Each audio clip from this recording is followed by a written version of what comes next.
Frontier Wars. Simon Kenton and Tecumseh's clash. The air hung thick with the stench of smoke and sweat as Simon Kenton knelt in the dirt, his wrists chafed by rough rope. Shawnee warriors encircled him, their war clubs tapping the ground tap, tap, tap. Each sound a chilling reminder of his impending doom. "Burn the horse thief," someone yelled. Kenton's gaze flickered to the stake, where glowing embers resembled fiery eyes. Just hours before he'd been a free man, riding through the Ohio woods with 7 stolen horses. Now at just 22 he was facing his 3rd death sentence. In only a few weeks, a hand grabbed his hair and yanked his head back. "Look, long knife." A warrior growled, pressing a knife against his throat. "Your white God won't help you here." Kenton coughed up blood, thinking about the 300-mile chase, the swamp where his horses refused to cross, the flooded Ohio River, the betrayal by the turncoat Simon Girty. How many times could one man escape death? A low murmur then spread through the crowd. An old man stepped forward, Logan the Mingo chief, whose family had been killed by settlers. His voice was sharp and cold. "This one lives send him to Sandusky." Kenton felt a wave of relief until Logan quietly added, "They'll roast you slower there." What was it about frontier figures like Daniel Boone that made them call Kenton the man who couldn't be killed? How did a barely literate fugitive, wanted for murder in Virginia, become such a key figure in America's westward expansion? And why did even his foes, British officers, Shawnee war chiefs, even future U.S. presidents, speak his name with a mix of fear and respect? The answers can be found in 8 brutal runs, 3 death sentences, and 1 bold lie about Tecumseh's body that changed the course of a nation. This isn't just a story about survival. It's the raw, unfiltered account of how luck, brutality, and pure grit shaped America's most resilient pioneer.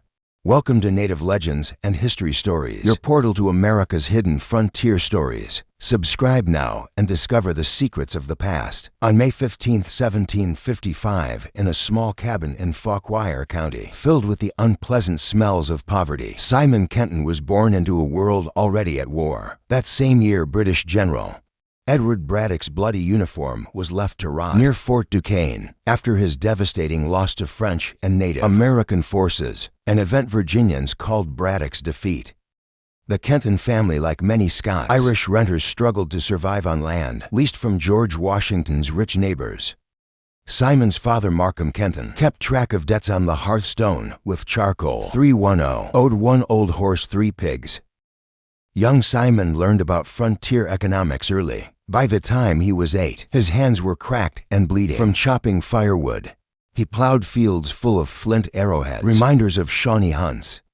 "Ain't no school but dirt," his mother would say sharply when he tried to write letters in the mud. By 1771, teenage Simon had grown tall, still thin and gaunt from constant hunger. When Martha Darnell, a weaver's daughter, made fun of him at Redstone Tavern, it started a rivalry that exposed the social tensions of Appalachia. Martha, a sensible girl with sun-bleached hair, knew her worth. She held a blue satin ribbon between 2 men, Simon and William Lakeman, a hog farmer whose 200-acre farm was much bigger than the Kentons' small rented plot. "Fight for it fairly," Martha said, her voice dripping with sarcasm. Leachman, 27 and powerfully built, struck first. A tooth flew out of Simon's mouth and stuck in the tavern's oak floor. "Still pretty," Leachman sneered, rubbing Simon's cheek into the sawdust. "Think Martha will kiss it now." She didn't. Her laughter, loud and harsh, hung in the air like gun smoke. Context tax records show Leachman's wealth: 6 hogs to enslaved workers, a cider press for Simon. The fight wasn't about romance. It was about public humiliation. A renter's son reminded of his low social standing. 2 years later, Simon, now 6 feet tall, his body toughened by hard work, followed Leachman to a maple sugaring camp. Moonlight reflected off the axes, leaning against the trees. "Come to beg for mercy, boy," Leachman drawled, not even turning around. Simon's fist broke Leachman's nose, the cartilage crunching like walnuts. They fell into a pile of shingles, their fists hitting with dull thuds. Leachman, heavier but slower, gasped. "Martha's raising pigs now, still struts when she walks." At 10:23 p.m., Simon's teeth sank into Leachman's left thigh. "Crazy dog," Leachman screamed, thrashing wildly, pretending to collapse. Simon waited when Lakeman got closer. Simon grabbed the man's greasy ponytail and wrapped it around a sapling root, twisting until he heard a snap. Mercy Lakeman choked, his fingers digging into his scalp. "You laughed," Simon whispered fiercely. A 1773 Virginia court document details Lakeman's injuries, a fractured skull and tooth marks that matched Kenton's bite. By sunrise, Simon was 15 miles up the Potomac River, wearing only blood-stained linen. He took on the name Butler, likely inspired by stories of John Butler, a Pennsylvania scout.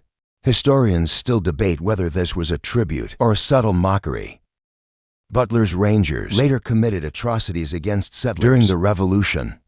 But on that cold April morning, all Simon knew was the same harsh frontier that had defeated Braddock's army had made him something unbreakable. The sting of poverty, Leachman's taunts, and Martha's laughter had combined to create not a hero, but a survivor, a figure America would later clean up and turn into a legend in the frigid October of 1772. Simon Kenton, now known as Butler, struggled through the Allegheny foothills with aching feet and a warrant out for his arrest. Near Warm Springs, he ran into Isaac Johnson, a thin New Jersey exile with a stolen pack horse and 50 pounds of moldy flour. "Ain't running from the law," Johnson fibbed, patting his horse's side. "Just looking for trading opportunities." Together they pushed through thick laurel bushes, so dense that the daylight faded to twilight. By November they got to Cheat River, where Kenton signed up with John Mahon's group, a party of 14 men, hoping to find riches in the Ohio Valley. Jacob Greathouse, Mahon's sharp-tongued partner, looked at Kenton's tattered shirt. "Butler, you look like a man who's had dirt for dinner." At Province's Settlement, a tiny outpost near present-day Wheeling, Kenton met Thomas Yeager, a lean hunter with faded Mingo tattoos on his arms. Around a hickory bark fire, Yeager spoke quietly about Kentucky buffalo, "So many you'll choke on their dust. Land so fertile corn grows to stalks from one seed." His childhood experience living with the Shawnee made his words seem true. Settlers listened closely as he talked. Under a dim moon in April, Kenton Juger and a Dutchman named John Strader launched a dugout canoe into the Ohio River. For days they paddled south, searching. No buffalo, no paradise, just endless sycamore trees and the metallic taste of river water.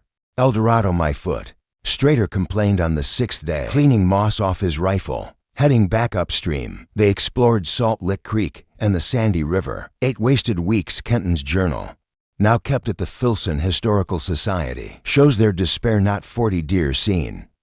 No sign of pasture, the land rejects us. Rain drenched the men's wool shirts as they camped near the Kanawha's mouth.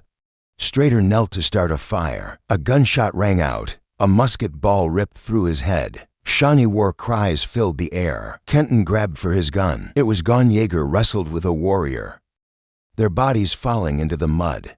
"Run or die," Yeager yelled, blood streaming from a tomahawk wound. For 5 days they survived on wild onions, their boots falling apart. On the 5th morning they crawled to the Ohio's bank, their lips cracked and stomachs empty. A flatboat trader named Enoch Briggs pulled them aboard, cursing, "You look worse than Braddock's ghosts." Dr. John Briscoe, a frontier doctor traveling with Briggs, traded a .50 caliber Pennsylvania rifle for Kenton's help. "This will kill meat or men," Briscoe said, handing him the gun. Choose wisely. Kenton's hardship showed the contradictions of the frontier. Yeager's Kentucky fairy tales were similar to the romantic stories about Boone, written by John Filson, but the truth was much harsher. Between 1763 and 1774, over 1,000 settlers died in Ohio country fights, according to Virginia Gazette records. The Promised Land demanded a bloody price. Even Bray's 1773 map of Kentucky, later found in Kenton's pack, was a fake with rivers drawn where there were none. For every dreamer like Yeager, there were 10 like Strader, dead and buried in the ground. Kenton, now hardened by battle, shouldered his rifle and disappeared into the woods, a survivor shaped by lies, lead and loss. In the harsh October of 1773, Simon Kenton, still using the name Butler, joined Dr. John Wood and Hancock Lee's expedition, a disorganized group of 14 men drifting down the Ohio River. Their goal to meet up with Captain Thomas Bullitt, a land speculator surveying Kentucky, under the 1768 Treaty of Fort Stanwix. By November, they got to 3 islands near present-day Ravenswood. West Virginia, where the river's current was tearing at their canoes, the Shawnee attacked at daybreak. Arrows flew from misty bluffs, pinning a settler's sleeve to a cedar boat, leaving their supplies behind. The men ran inland, hacking their way through 150 miles of thick Allegheny undergrowth with axes. Near the Greenbrier River, Dr. Wood collapsed, his leg turning black from a copperhead bite. For 2 weeks, the group was stuck chewing witch hazel bark while Wood's fever raged, a delay that probably saved Kenton's life. By January 1774, they staggered into Virginia settlements. Kenton, still worried about the Lackman warrant, went west building a canoe. On the frozen banks of the Monongahela River, the spring of 1774 was marked by revenge killings after Virginians killed Shawnee Chief Logan's family at Yellow Creek. Governor Dunmore called up frontiersmen to serve as scouts. Kenton, now 19, tracked war parties near Fort Pitt, 63 warriors at Scioto 40 at Chillicothe. His reports, kept at Pittsburgh's Fort Pitt Museum, show a change in tactics. Shawnee raids were now targeting isolated cabins, not forts. Historian Richard White points out that this signaled the end of the middle ground. Diplomacy gave way to Boone's saying, "The wilderness only listens to rifles." After the war, Kenton went back to his search with 2 others. He canoed to Big Bone Lick, Kentucky, where Ice Age mammoth bones stuck out of the salt flats. Yeager's promised El Dorado now looked like a graveyard. Disappointed, they followed the Great Buffalo Trace, a 12-mile-wide path made by bison, to Blue Lick Springs. Their herds were so packed together, Kenton wrote later, the ground shook like King George's drums.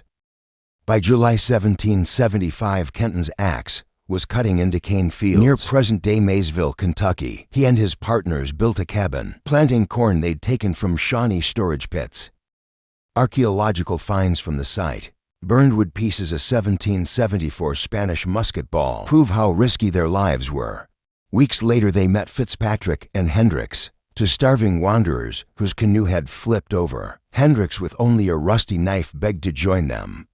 Within days, Shawnee raiders burned their camp to the ground. Burned human remains found at Blue Lick in 1998. Hendricks' description, the way the ashes were spread out, suggests he was tied up before being burned. By September 1775, Kenton rode south to Boonesboro, a small settlement of 30 cabins. Daniel Boone, looking over the Palisades, recognized Kenton's weathered look and confident walk. The 2 became symbols and instruments. Boone the storyteller, Kenton the fighter.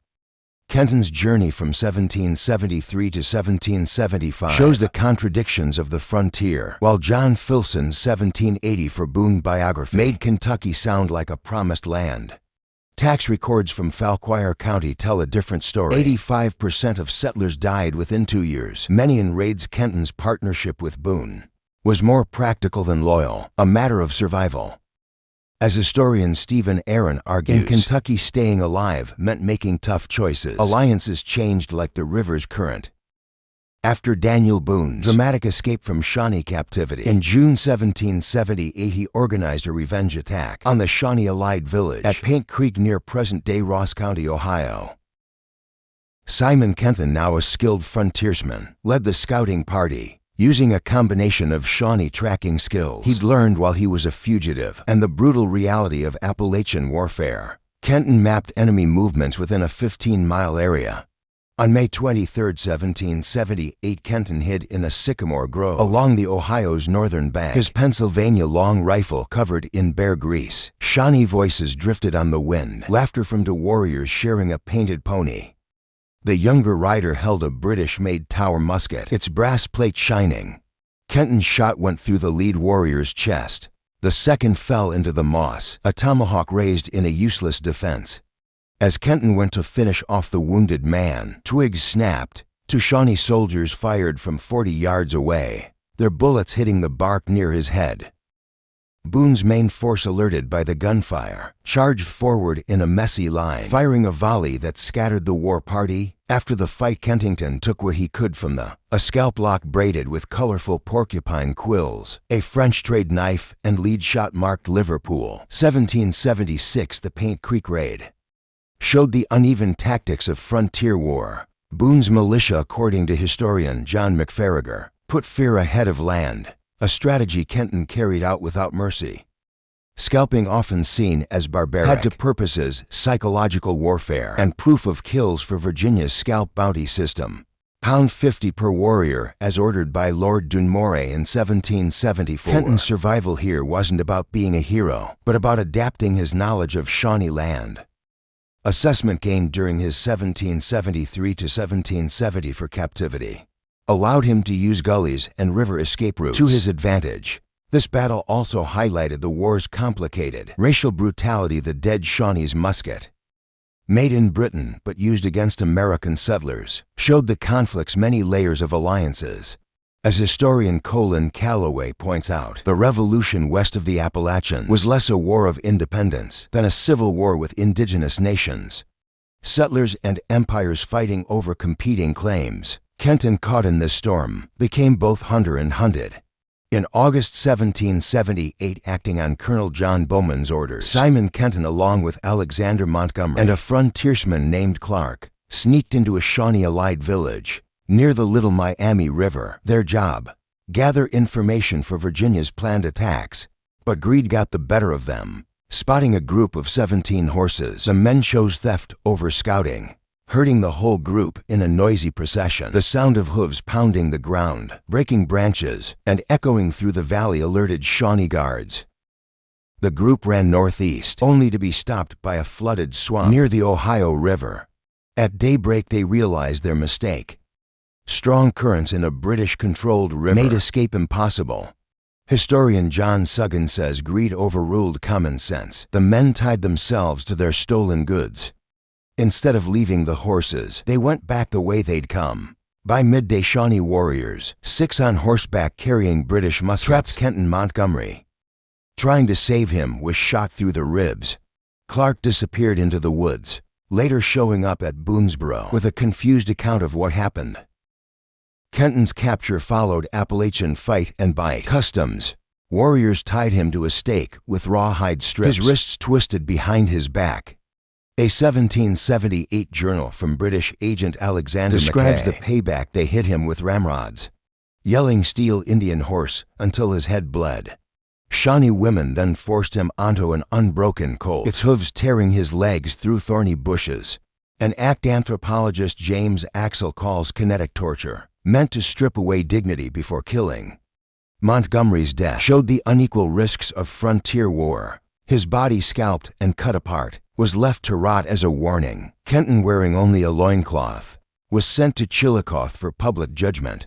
Bowman's 1778 campaign, which historian Stephen Aaron calls a mix of ambition and foolishness, focused on weakening indigenous allies instead of protecting settlers. Kenton's raid, however, showed how unreliable such tactics were. The stolen horses, later found to belong to British-allied Miami traders, highlighted the linked economies of war. Settlers wanted land, indigenous nations defended their rights, and empires supplied the violence. Kent's survival here depended on his ability to endure pain. Shawnee torture, while shocking to Europeans, was a ritualized way of sending a message. As historian Richard White observes, captivity was a stage where power was shown in blood. Every blow showed Shawnee resistance. Every scar on Kenton's body marked the frontier's harsh rules. At Chillicothe, Shawnee warriors marched Kenton through a crowd of 300 villagers, women holding host children throwing stones, elders waving war clubs. The 400-meter run went past bark lodges to the council house, where anyone who made it there would be spared.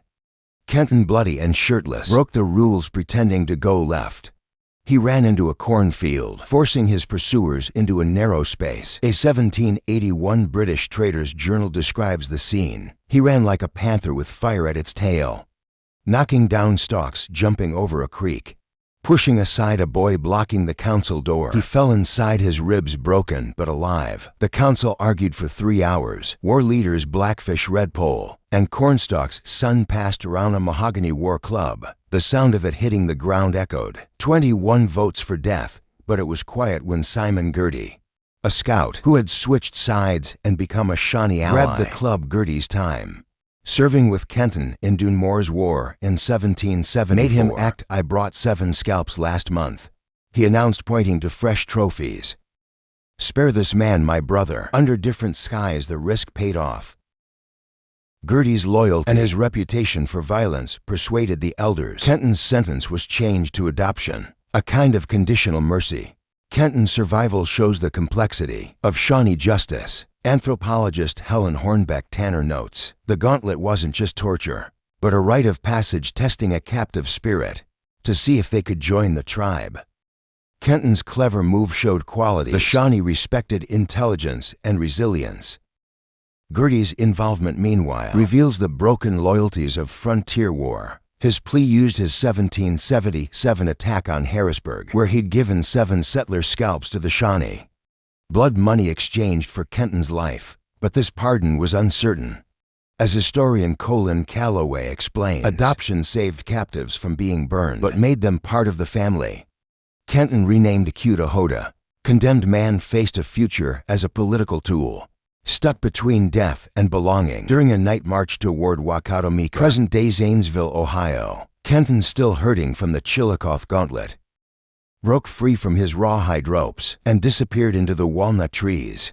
For hours he used the stars to guide him, his ankles torn by pawpaw thorns, until the sound of snapping branches gave him away. Coming out into a moonlit clearing, he ran into a Mingo hunting party, 6 warriors returning with dead turkeys slung over their shoulders. Taken to Pickaway, Circleville, Ohio, Kenton was brought before Mingo leader Logan, whose face showed a complex mix of emotions.